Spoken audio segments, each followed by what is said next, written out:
With Mason Smith, I am Austin Hannon, and this is Bama Central's Just a Minute.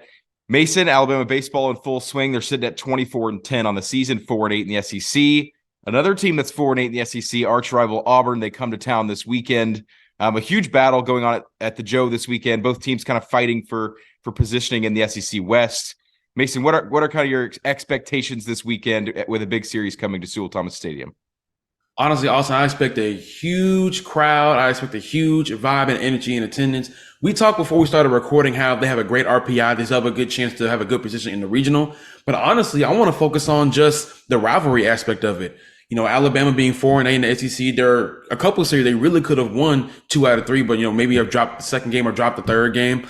I think this is a real big deal for them, not only to maintain pace with the SEC record, but just, hey, you're playing Auburn. There's a time to turn it around and get a big morale victory is to win 2 out of 3 or even get a series sweep against Auburn, who is still struggling. They may be 4-8 in the SEC, but Auburn's 19-13-1 overall compared to Alabama's 24-10. So I do believe that with Alabama baseball, this is a chance to not only get some wins under their belt, progress in the right way for the regional, but hey, you're going to need a pick-me-up for this last stretch of the season.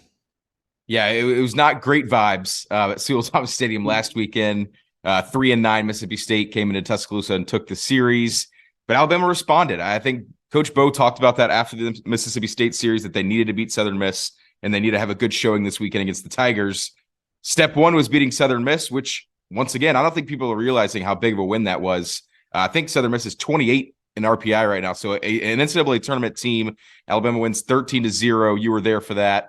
This weekend's a big one. Auburn's, I think, in the mid-40s. Not an Auburn team that we're used to seeing. Obviously, they've made 2 trips to Omaha recently, and they're kind of having a down year. So this is your chance. Auburn beat Alabama twice in Auburn last year. The third game was delayed and then ended up being canceled. So Auburn didn't get the full sweep last year, but Alabama's going to be looking to do that this year. It starts with the lineup. The pitching is got to be improved. I think you know what you're going to get from the bats, but if you can get good starting pitching, we'll see how Garrett McMillan does. Obviously, he's been kind of in low relief so far, but the Aces, I think, going to be back this weekend. We'll see how that goes. Alabama, Auburn, the Iron Bowl of baseball, both teams 4-8 in the SEC. Tune in the Joe this weekend. Mason Smith, I'm Austin Hannon. This has been Bama Central's Just a Minute.